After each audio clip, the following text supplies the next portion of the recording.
እዩ ጩፋ ምን እያለ ነው?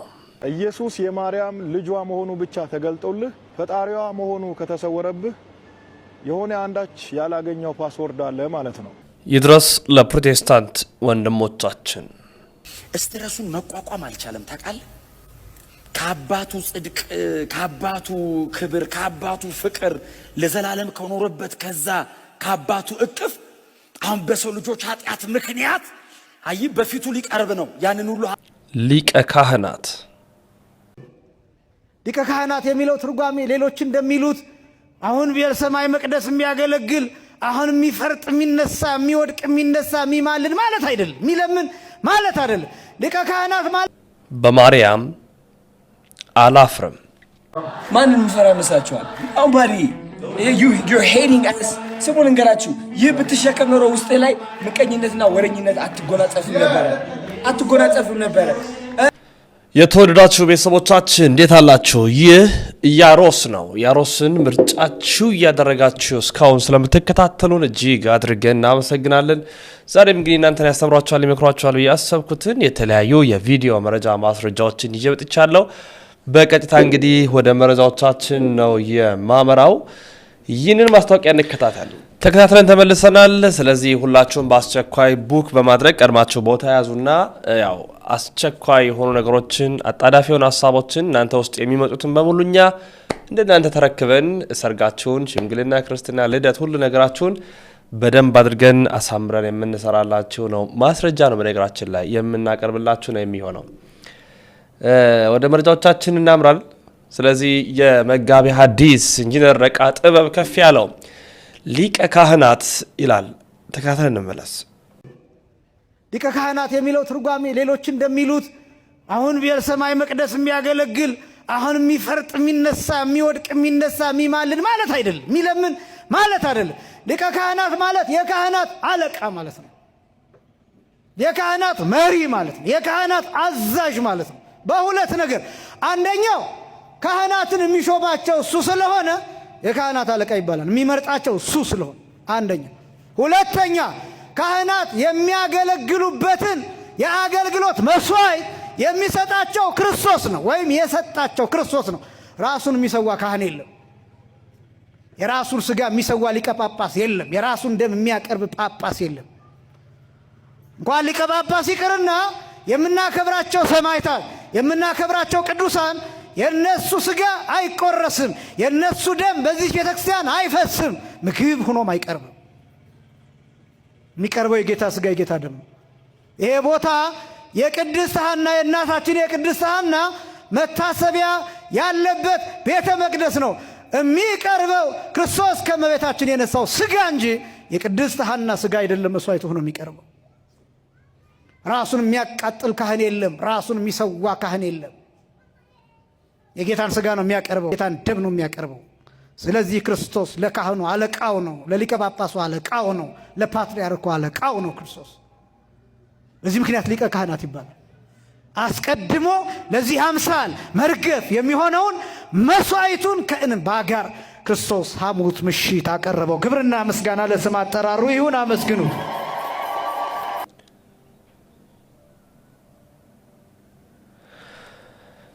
ሊቀ ካህናታችን መድኃኒታችን መድህን ዓለም ኢየሱስ ክርስቶስ ነው። መጋቢ ሐዲስ ኢንጂነር ነቃ ጥበብ ከፍ ያለው በሚጣፍጥ አንደበት መደመጥ በሚችል ቃል በሚሰማ ቃል ሊቀ ካህናት ክርስቶስ ኢየሱስ ነው ብሏል። ይድረስ ለፕሮቴስታንት ወንድሞቼ እህቶቼ፣ ኢየሱስ ክርስቶስ መደመጥ ያለበት ስብከት ነው። ስትረስ አድሮበታል ያለ እንግዲህ ነብያቸው አስተምሯል። በነገራችን ላይ እኔ ለዚህ ነው ይቺ ቤተክርስቲያን ንዕድ ናት የምለው፣ ክብርት ናት ብዬ ማስበው፣ በጣም ደስ በሚለኝ ሁኔታ በኩራት የማወራው የኢትዮጵያ ኦርቶዶክስ ተዋሕዶ ቤተክርስቲያንን ልኳን እናውቃለን። ልኳን በደንብ አድርገን እናውቃለን። እና ተከታትለን እንመለስ እስቲ። እስትረሱን መቋቋም አልቻለም። ታውቃለህ? ከአባቱ ጽድቅ፣ ከአባቱ ክብር፣ ከአባቱ ፍቅር ለዘላለም ከኖረበት ከዛ ከአባቱ እቅፍ አሁን በሰው ልጆች ኃጢአት ምክንያት በፊቱ ሊቀርብ ነው። ያንን ሁሉ ኃጢአት ተሸክሞ እና ስትረሱን አልቻለውም። ሂማቲድሮሲስ ማለት በአይምሮ ላይ ከሚፈጠር ስትረስ የተነሳ በሰው የላብ ቀዳዳ ደም ሲወጣ ማለት በስትረስ ምክንያት ነው። እንደዚህ አይነት ህመም ኤክስፔሪየንስ አድርገው የሚያውቁ ሰዎች አሉ። ለምሳሌ ሰከንድ ወርልድ ዋር ላይ አንዲት ህፃን ልጅ የጦር አውሮፕላኖች በጣም በቅርብ ርቀት ሲበሩ በጣም ከባባድ የጦር መሳሪያዎች ሲተኮሱ ትልቅ ሰው ቢሆን የሆነ ነገር ያደርጋል። ህፃናት ምን ታርግ? ፊቷ ላይ ይሄ ደም ችፍ ብሎ ወጣ እና በቆዳ ሌየሮች መካከል ክፍተት ይፈጠርና በላብ መውጫ ቀዳዳ ደም ይወጣል። ኢየሱስ ከስትረሱ የተነሳ ይሄንን ህመም ነው፣ ሊትራሊ ህመም ነው ኤክስፔሪየንስ አደረገው። እንግዲህ እንደሰማችሁት ደግሞ ይባስ ብሎ ኢየሱስ ክርስቶስን ስትረስ ይዞት እንደነበረ እና ያ ጭንቀቱ ስትረሱ ደግሞ ላብ ወዝ እንደ ደም እንዲወርድበት እንዳደረገው ደግሞ ምሳሌ ሆኖ ምን መጣ? የሁለተኛ ዓለም ጦርነት ጊዜ አንዲት ህፃን ፈርታ ከሰውነቷ ደም ጭምር ወረደ። ይህ እኮ ማለት እንግዲህ አስተውሉ፣ ከአንድ ቅዱስ በታች አድርጎታል ክርስቶስን። ከአንድ ሰው ብቻ ከአንድ ጻድቅ በታች። ጻድቃን እንኳን ሞትን እኮ አልፈሩ። ጳውሎስ የናፈቀውን ሞት ኢየሱስ ክርስቶስ ፈራ እያለን እኮ ነው። ጳውሎስ እንኳን ወደ ክርስቶስ ሊሄድ እናፍቃለሁ፣ ለእኔ እጅግ የተሻለ ነው ያለው። ሞት ለእኔ ጥቅም ነው ያለው። አንተ ሰነፍ፣ አንተ የምትዘራው ካልወደቀ ይህ አይሆንም ማለት ሞትን እንደ ተራ የቆጠረ ሞትን እንደ ገለባ የቆጠሩ እነ ጳውሎስ ሐዋርያት እንኳን ሞትን አልፈሩ። ከነሱ ጭምር ነው ክርስቶስን እኮ ያሳነሱ። በስመ አብ ወወልድ ወመንፈስ ቅዱስ። ምን አይነት ትምህርት ነው? ኧረ ተውት። ጭራሽ እኮ ከአንድ ጻድቃን ሳይሆን እኮ ከአንድ አርበኛ ጀግና ሰው እንኳን አርበኛ ሆኖ እንኳን ማለት ወታደር በሉት ሌላ እንደ ልባም የሆነ ሰው እንኳን ሞትን አይፈራም እኮ። አንዳንዴ ጥብዓት ሲመሩ ሞት ለኔ ምንድነው ይላል። አንድ ወታደር እኮ ለአገሩ ብሎ ለምን ብሎ ሲዋጋ እኮ ምንም ቢሆን ሞትን እኮ ነው። ከዛ ጭምር አሳንሶታል እኮ።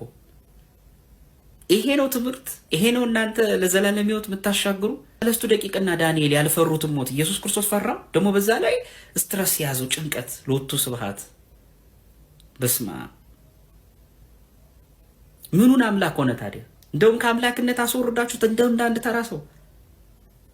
እኔ እናንተ እሱ ለተናገረው እኔ ስቅጥጥ ያለኝ እንደው ጌታ በሚያውቀው ሸክማቸው የከበደ ወደ እኔ ኑ ብሎ ለብዙዎች እረፍት ሰላም የሰጠ አምላክ እሱ እንደገና እረፍት አጥቶ፣ ስለዚህ ራሱ ሳይድን ነው እኛን ያዳነን ሊሉ ነው። እንኳን ጭንቀት ሊያገኘው ስጋዬን ብሉ ደሜን ጠጡ ሰላም ይሰጣል ትንሣኤውና ሕይወት እኔ ነኝ ያለ አምላክ ምን አጥቶ ነው የሚጨነቀው? እና እንደው ለመመለስ እንኳን ይቸግራል እኮ አንዳንዴና እንዲህ አይነት ትምህርት ነው ለማለት እና ከስተት አረንቆ አውጡ። ብርሃን ያለባት እውነተኛ ፋና የፈነጠቀባትን እውነተኛውን ክርስቶስን የምትሰብክ ኦርቶዶክሳዊ ተዋሕዶን ትክክለኛውን ትምህርት ተማሩ፣ ኑና አዳምጧት ለማለት ነውና እንግዲህ እግዚአብሔር አምላክ ለማያውቁም ልቦናን ይስጥልን። በጣም ያስገርመኛል። ጌታችን አምላካችን መድኃኒታችን ኢየሱስ ክርስቶስ ብላ ይች ንዕድ ክብርት አንዲት ኩላዊት የሆነችቷ ቤተ ክርስቲያናችን ክርስቶስ ኢየሱስን በአደባባይ ትሰብካለች። በትርጓሜዎቿ እዚህ ጋር እንዲህ ሆኖ ነው፣ ይሄ የሆነበት ምክንያት አንድምታው እንዲህ ነው ያለች ትተረትናለች። ስትረስ አንደኛው ፓስተር ትዝ ካላችሁ ወሲባዊ ቅድስና የክርስቶስ መገለጫ ነው አለ፣ እስክንጸየፈው ድረስ ማለት ነው። አሁን ደግሞ ስትረስ ጭንቀት ውስጥ ነበረ የሚለውን ነገር የተነተነበት መንገድ እርግጥ ነፍሱ ታወከች ይላል። ብትወድስ ይህች ጽዋ ከኔ ትለፍ ብሏል ክርስቶስ። እነዛ ቃላትን በቀጥታ አሁናዊ በምንላቸው ቃላቶች ለውጦ መተንተን፣ መተርጎም፣ ወደ ሰዋዊ ማንነት ማምጣት ከባድ ነው፣ በጣም ከባድ ነው።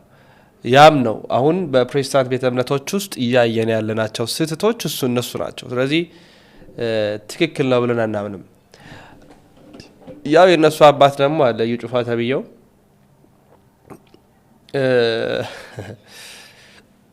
ይገርማል። ወለደችው ብለ አምነ የተቀበልክ ፈጣሪዋን መሆኗን ከረሳ የረሳው ሶፍትዌር ፓስዋርድ አለ ማለት ነው ብሎ ለኛ ያረዳናል። ይሰው ማለት ነው። የማንም ወጣት መፈንጫ መሆናችን ቢያሳዝነኝም ግን ሀሳብ ነጻነት ነውና አድምጠን እንመለስ። ኢየሱስ የማርያም ልጇ መሆኑ ብቻ ተገልጦልህ ፈጣሪዋ መሆኑ ከተሰወረብህ የሆነ አንዳች ያላገኘው ፓስወርድ አለ ማለት ነው። እንዳደመጥነው ነው በነገራችን ላይ ያው የመናገር የነጻነት ሀሳብ ለሁሉም የሰው ልጆች ተሰጥቷል። የተወሰነ ያህል ተከታይ ማፍራት እና የሆነ ያህል ሰው ከኋላ ማስከተል በድፍረት የሚያናግር ነው ብዬ አላምንም። ምክንያቱም ብዙ ማስተዋል ያለባቸው ጉዳዮች ስላሉ ያንን ደግሞ ማድረግ ስላልተቻለ ነው እንዲህ የተናገሩ የፈነጩ የሚገኙት። በእውነት እኛም የቤታችን ቅድስት ድንግል ማርያምን ወላዲተ አምላክ ድንግል ፈጣሪዋን ወለደች ብላ የምታስተምረው ቤተክርስቲያን ናት። ለዛ ነው አባ ጊዮርጊስ ዘጋስጫኝ የሶስቱ ነገሮች ያስደንቁኛል እያለ የሚናገረው።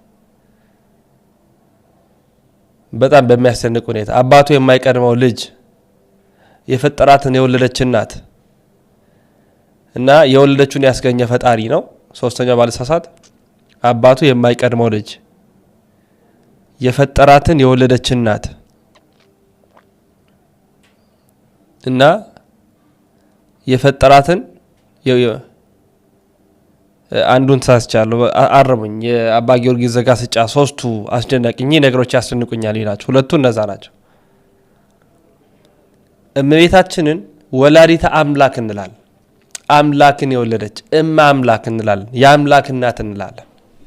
እኔ ብርሃን ነኝ ይላልና እመ ብርሃን እንላለን። የሚላለው ፈጣሪዋ ነው። ልጄ ብላ የመጥራት አምላክን የመጥራት ታላቅ ጸጋ የተሰጣት እመቤታችን ናት። እመቤታችን ናት። እናቱ ናት። አምላኳ ነው። ደሞ ልጇ ነው። ልጇ አምላኳ አይደለም የምንለው። ወልደ ማርያም እኮ ነው የምንለው። የአብ የማርያም ልጅ ነው የምንለው። ክርስቶስ ኢየሱስን በዚህ ደረጃ ትገልጣለች። በምንም አይነት መስፈርት እመቤታችንን አምላክ አድርገን አናውቅም። ከአምላክ በላይ አድርገንም አናውቅም። ልናደርግም አንችልም። ይህ ከባድ ምንፍቅና ነው። የአምላክ እናት ናትና ልናከብራት ግን ግድ ይለናል። ልናወድሳት ግድ ይለናል። ልንጠራት ግድ ይለናል። አምላክን እኮ የወለደች ናት። አምላክ ብለን ዛሬ የምንጠራውን እኮ ያስገኘችልን እናት ናት። እንዴት አይነት ጥላቻ ቢኖረን ነው በዚህ ደረጃ የምንሄደው? ሎጂካል እንኳን መሆን እኮ አለብን።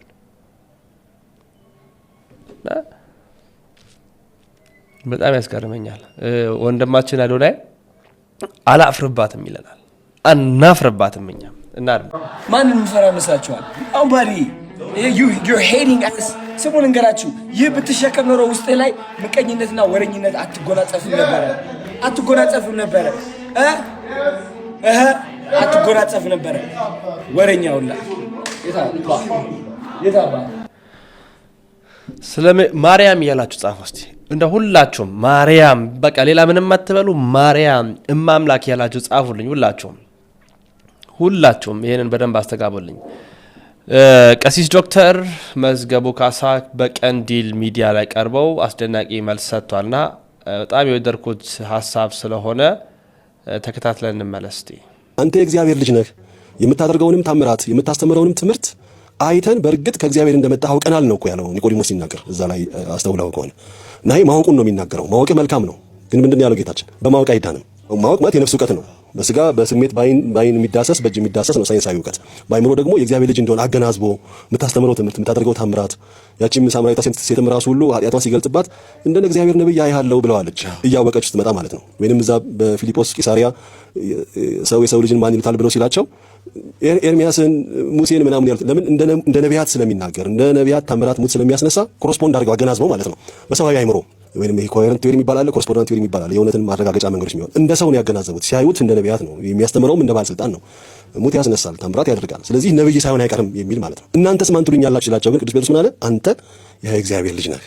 ይህንን ስጋና ደም አልገለጠልህም። ስጋ ብሎ ሳይንሳዊ እውቀት፣ ደም ብሎ ነፍስን ወይንም ደግሞ ራሽናል ሶልን ፍልስፍናዊ እውቀትን ማለት ነው። አልገለጠልህም። ይሄ በሳይንሳዊ እውቀት በተሞክሮ በኤክስፒሪየንስ አይደለም፣ በፐርሰፕሽን አይደለም። በፍልስፍናም ደግሞ ይሄ በሪፍሌክሽን በኢቫሉዌሽን በስፔኩሌሽንም አይደለም። ይህንን እግዚአብሔር ሲገልጥልህ ብቻ ነው። አንተ አለት ነህ፣ አንተ እምነት ነህ። እምነት ማለት ኢየሱስ ክርስቶስ በስጋ መካከላችን ተገልጦ የእግዚአብሔር ልጅነቱን መመስከር ማለት ነው። በስጋ እዚህ ምድር ላይ እያየኸው የእግዚአብሔር በሰማይ ያለ የእግዚአብሔር ልጅ ነህ ብሎ መመስከር ነው፣ ተዋህዶ ማለት ነው። ይሄ በስጋና በደም አይመጣም። ማንም አያስተምርም፣ ሊገልጥልህም አይችልም። በሰማይ ያለ የአባቴ መንፈስ ገለጠልህ እንጂ። ይሄ ስፔሲፊካሊ በእግዚአብሔር መንፈስ ስንገኝ ብቻ የሚገለጥልን እውቀት ዋት ዊ ኮል ቴዎሎጂካል ኖሌጅ የምንለው እሱ ነው። ቴዎሎጂካል ኖሌጅ ራሽናል ኖሌጅ አይደለም። ቴዎሎጂካል ኖሌጅ ፌዝ ቤዝድ ኖሌጅ ነው። በእምነት ላይ ተደግፈን በተሳትፎ በምስጢራት በመዋሃድ አይምሮዊ ግንዛቤ አይደለም፣ ከእግዚአብሔር ጋር አንድ በመሆን የምናውቀው እውቀት ዋት ዊ ኮል ሚስቲካል ቴዎሎጂ የምንለው ማለት ነው። ይሄንን ያወቅነው እግዚአብሔር ገልጦልን ነው።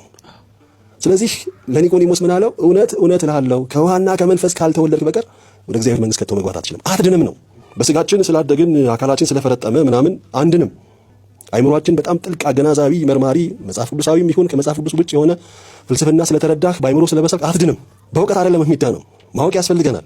ማወቃችን ግን ወደ ማመን አድርሶ ማወቃችን ከእግዚአብሔር ጋር ወደ መዋሃድ እንዲያደርሰን ነው እንጂ ማወቅ በራሱ የመዳኛ መንገድ አይደለም፣ ወይም ደግሞ ለመዳናችን ዋስትና አይደለም። ለዚህ ነው ጌታችንን እኮ ሊቅ እኮ አይደለም የምንለው፣ አባት አዳኝ ፍቅር መድኃኒታችን ነው እንጂ የምንለው እኮ ምሁር ክርስቶስ አይደለም የምንለው፣ ሊቁ ክርስቶስ አይደለም። ወይንም ምንድነው በዚህ በዘመናዊው የምሁራን ሊቃውንት ቋንቋ በሚጠራበት ስም አይደለም የምንጠራው። ምክንያቱም በአባትነት እውቀት አይደለም፣ ድርጊት ነው፣ ክንዋኔ ነው። ደግነት እውቀት አይደለም፣ ኩነት ነው። ልባል ስለ ደግነት አንድ ሰው ያውቃል ማለት ደግ ነው ማለት አይደለም። ስለ ፍቅር ማወቅ እውቀት ነው፣ ግንዛቤ ነው። ማፍቀር ማለት ግን you have to be touched by it, you have to part of it, በውስጥ መገኘት አለብህ። ድርጊት ነው፣ ከሆነ ሰው ጋር መገናኘት አለብህ። ስለዚህ በግንኙነታዊነት እውን የምናደርገው ነው። ነገረ ድህነት ማለት አይሞራዊ እውቀት አይደለም። ዳንን ማለት ስለ ክርስቶስ ስለፈጸመው የማዳን ሥራ ግንዛቤ ያገኘን ማለት አይደለም። ዳንን ማለት ተወለድን፣ ዳግመኛ ተጠመቅን፣ ከእግዚአብሔር ከመንፈስ ቅዱስ አብራክ ከማኅፀነ ዮርዳኖስ ለአዲስ ሕልውና አዲስ ስም አዲስ ማንነት ይወጣልን ስም ወለተ ገሌ ገብረ ገሌ የሚባል ስም ወጥቶልን ከዛ የሰዓት ጀምሮ ሁሉ ለስጋና ለነፍስ ፈቃድ ተለይተን ለእግዚአብሔር መንፈስ ቅዱስ ፈቃድ ብቻ ተገዢ ሆነን በክርስቶሳዊ ማንነት ውስጥ ብቻ ተገኝተን ለመኖር እንደገና ተወለድን፣ እንደገና ተፈጠርን፣ እንደገና ወደ ህልውና መጣን። ለባዮሎጂካል ኤግዚስተንስ ሞትንና ለኤክሌሲያስቲካል ኤግዚስተንስ ወደ ህልውና መጣን። ለምድራዊ ህይወት ሞተን ለመንፈሳዊ ለእግዚአብሔር መንግስት ህልውና እንደገና ተወለድን። እና መዳን ማለት ይሄ አዋቂ አይምሯችን የእግዚአብሔርን እውነት ሲረዳ፣ እግዚአብሔር የገለጠውን እውነት ሲረዳ እና ያ የተረዳውን እውነት ደግሞ ሲኖረው ነው። ጽድቅን ማወቅና ጻድቅ ሆኖ መገኘት ነው። ጽድቅን ማወቅ ማለት እግዚአብሔር በወንጌል ያስተማረውን እውነት መረዳት ማለት ነው። ይሄ አይምሮአዊ ግንዛቤ ነው። ዓለም ከሚገልጠው እውነት ለይተህ እግዚአብሔር በወንጌል ያስተማረንን ቅዱስ ቃል ሰምተን የምንረዳው እውነት ማለት ነው። ተረድተን የምንቀር ከሆነ ሊቅ ነን፣ አዋቂ ነን፣ ምሁር ነን። በሊቅነት ደግሞ የእግዚአብሔር መንግስት አይወረስም። ስለዚህ የተረዳነውን ጽድቅ መኖር ነው፣ እውነተኛ ሆኖ መገኘት ማለት ነው። ወደ ድርጊት መተርጎም አለበት። ስለዚህ ነው በጣም በተደጋጋሚ እናነሳለን፣ ቤተ ክርስቲያን የሊቃውንት ቤት አይደለችም የቅዱሳን ቤት ናት እንጂ እንላለን። ስለምታውቀው ነገር አትንገረኝ፣ ኑረው። ስትኖረው በመኖርህ ውስጥ የማየውን ያህል የምትነግረኝ አያስረዳኝም። ስትኖረው ስላወቅከው እኮ ነው የምትኖረው። ደግ የሆንከው እኮ ስለ ደግነት ስላወቅክ ነው። ስለዚህ ስለ ደግነት አጥንቻለሁ አትበለኝ፣ ደግ ሆነህ ግን አሳየኝ። ድርጊት ራሱ በጣም ይናገራል። በቃ ስለዚህ ክርስትና ማለት ስለ ክርስቶስ ማወቅ፣ ነቢያት የሚናገሩትን ትንቢት በሱም እንደተፈጸመ መረዳት ሳይሆን ክርስትና ማወቅ አይደለም። ስለ ክርስትና እንደምታውቅ አትንገረኝ፣ እንደ ክርስቶስ ግን ኑር። በቃ በዛ ውስጥ ክርስቶስን ባንተ ውስጥ ስመለከተው ቅዱሳንን አባቶቻችንን ደጋጎቹን እነዛ ስለ ክርስትና ዋጋ የከፈሉትን ሁሉ ማየት እችላለሁ።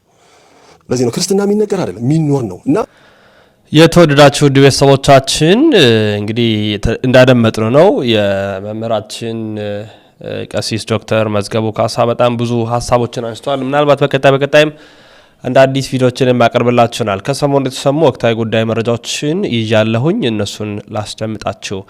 ላይክ ሼር እያደረጋችሁ እስከ መጨረሻው ስለምትከታተሉን እጅግ አድርገን እናመሰግናለን። ሳያምን አታጠምቀውም። ትልቅ ሰው ማሰብ የሚችል ሰው ህፃናትን ግን ታጠምቃለች። ለምን? እነዚህን ጥቅሶች እስቲ ተመልከቷቸው። አንደኛ ቅዱስ ጴጥሮስ ሐዋርያ ሥራ ምዕራፍ 2 ከቁጥር 39 ቅዱስ ጴጥሮስ ስብከት ሰብኮ ነበረ ለመጀመሪያ ጊዜ እና 3000 ምዕመናን አሳምኗል። በአንድ ስብከት ስንት ሺህ? በአንድ ስብከት 3000 ምዕመናን አሳምኛ። በ3000 ስብከት አንድ ሰው ማሳመን አልቻለም። እሱ ግን አንድ ስብከት ሰብኮ 3000 ሰው መጡና ምን እናድርግ አሉት ይላል። ስብከት ዓላማው ምን ተንግበር ወይ ምን እናድርግ ማሰኘት ነው እንጂ ማስጨብጨብ ማስደሰት አይደለም። እና ምን እናድርግ አሉት። ጴጥሮስም ንስሐ ግቡ፣ ኃጢአታችሁ ይሰረይ ዘንድ እያንዳንዳችሁ በኢየሱስ ክርስቶስ ስም ተጠመቁ አለና ምን አለ? የተስፋው ቃል ለእናንተና ለልጆቻችሁ ነው። በሉ እስኪ የተስፋው ቃል ለእናንተና በቃ ልጆቻችሁ ማለት እነማን ናቸው? ህፃናትም ጭምር ማለት ነው። ስለዚህ በወላጆች እምነት ህፃናት መጠመቃቸው ለምንድን ነው? የተስፋው ቃል ለእኛና ለልጆቻችን ስለሆነ አንድ በሉ። ሁለተኛ ቅድም ያነሳነውን ጥቅስ በዚህ መንገድ እንየው።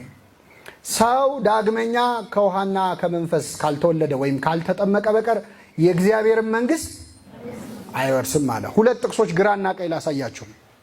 ሰው ካልተጠመቀ በቀር የእግዚአብሔርን መንግስት አይወርስም። እሺ ሌላ ጥቅስ ደግሞ እንገራችሁ። እንደነማን ካልሆናችሁ መንግስተ ሰማያት አትወርሱም ይላል። እንደነማን? አሁን ሁለት ጥቅሶች ግራና ቀኝ አይታያችሁ? አንደኛ ሰው እንደነማ ካልሆነ መንግስተ ሰማያት ምን አይልም። እንደ ህፃናት ከሆነስ? ህፃን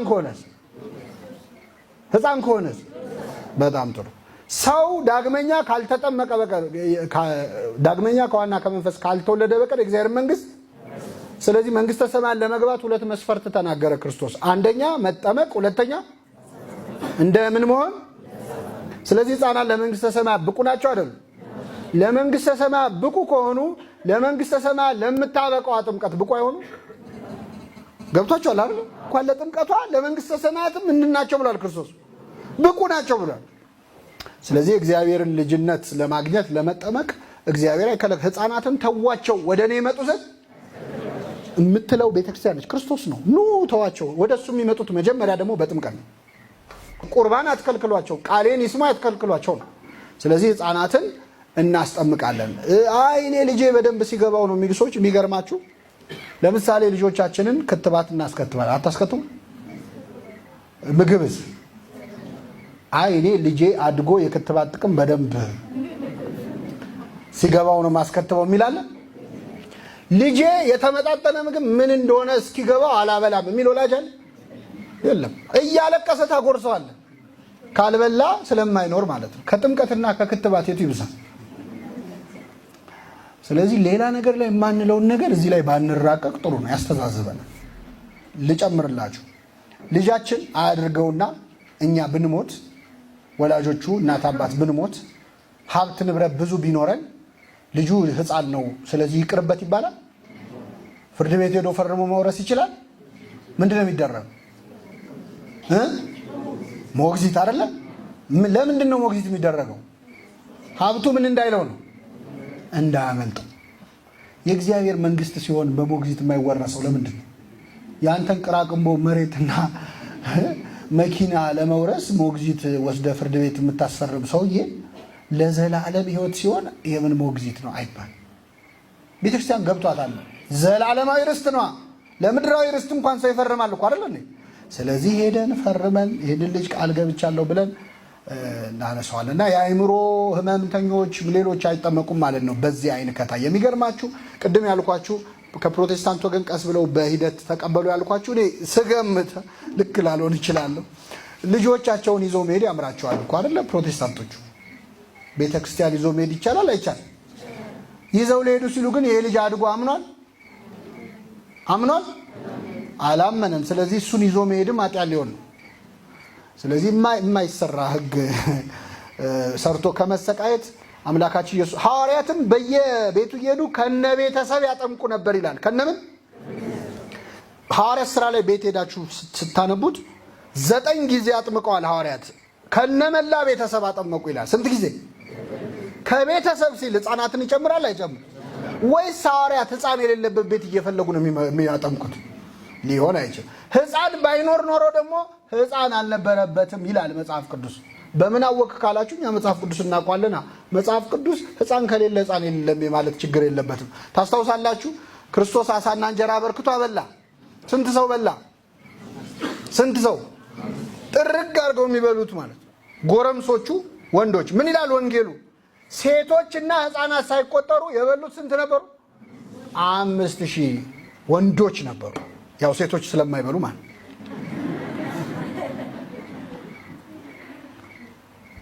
ያው በአደባባይ ማለት ነው። ሴቶች ከሚበሉት የሚያፍሩት፣ ህፃናት ከሚበሉት የሚፈረፍሩት ይበልጣል ይባላል። ስለዚህ ሴቶች ማለት ያው ሴቶችና ህፃናት ሆኖ ነው እንጂ የተረፈው አይተርፍም ነበር እንዳይሉ ጠቅሎ የሚበላውን ጎረምሳ ማለት ቆጥሮ 5000 ነው። 12 መሶብ ተረፈ ይላል። ህፃናት አልተቆጠሩም ይላል መጽሐፍ ቅዱስ።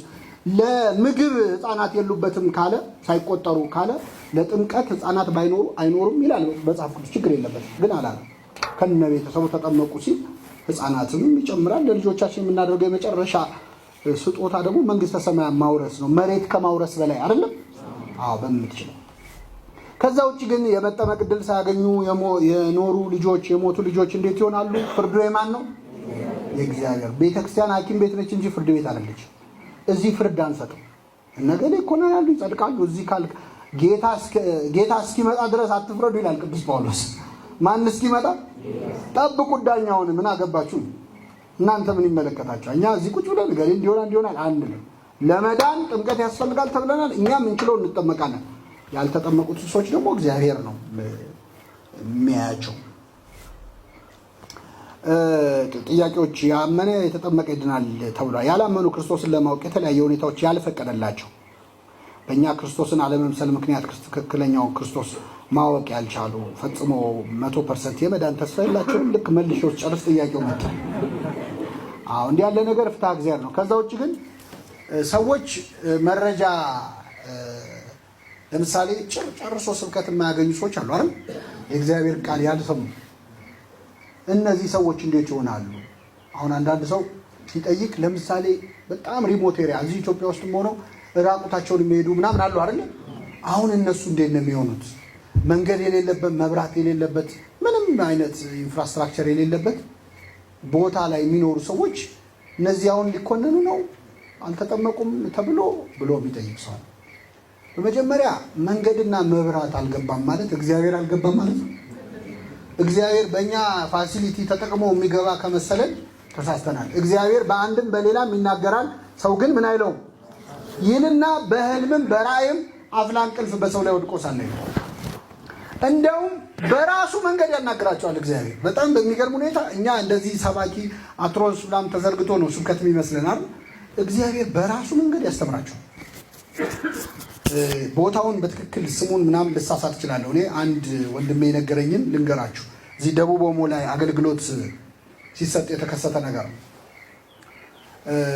እዛ ሄደው ሲያስተምሩ በእነሱ ካልተሳሳት ቡርጁ የሚባል ስም አላቸው ለፈጣሪ እና ሄደው ዝም ብለው ማለት ነው አስራት ያወጣሉ። ቡርጁ ለቡርጁ ብለው አስራት ያወጣሉ። ስብከት አልተሰበከም እና ኬንያ ጠረፍ አልፈው ከኢትዮጵያ ድንበር ወጥተው ኬንያ ጠረፍ አርፈው የሆነ አንግሊካን ቸርች አለ እዛ ወስደው ይኸው ለቡርጁ ነው ብለው ከ10 አንድ ቆጥረው ማለት ይሰጣሉ። መጽሐፍ ቅዱስ አለ። ከዛ በኋላ ሊሰብኩላቸው የኛ ሰባኪያን ሄደው ሲያስተምሯቸው ቡርጁ እዚህ ሊመጣ ነው አሉ። ሊመጣ ነው እዚህ አሉ። አዎ ኬንያ ሄደው በሉ አምጡ ገንዘባችን እኛ ጋር ሊመጣ ስለሆነ እና በጣም እኔ የገረመኝ ልንገራችሁ። በአመት አንድ ጊዜ በጣም ሀዘን የሚያደርጉበት ሴርሞኒ ያላቸው ባህላቸው ውስጥ የሀዘን ስርዓት የሚያካሂዱበት ምንድነው ሲባሉ ቡርጁ ልጅ አለውና ልጁ የሞተበት ቀን ነው። ምን ብለን ነው ለነዚህ የሚሰብከው? ሄለን ኬለር የምትባል ሴት ካልተሳሳትኩ ስሟ አይነ ስውር ጆሮዋም የማይሰማ መናገር ማትችል በሳይንስ ተረድታ መናገር ቻለች እና ስለ ክርስቶስ ሊሰብካት ሞከረ የሆነ ሰውና ስሙን ነበር እንጂ ማላቀው አውቀው ነበር አለች። የእውቀት ጉዳይ አይደለም ማለት ነው። እግዚአብሔር ከህዝቡ ጋር ይነጋገራል አይነጋገርም? ጠረፉስ ምናምን ትላለ። እግዚአብሔር በራሱ መንገድ ያናገረዋል። ከዛ ውጭ ግን ጨርሶ ይሄ ማለት ልክ ስላወቁ ይኮነናሉ አይነት ትምህርት ከሆነ ወንጌል መስበክ እንደውም እነሱን መጉዳት ነው ማለት ነው። ደና ካላወቁ ይጸድቃሉ ከሆነ ገብቷቸዋል።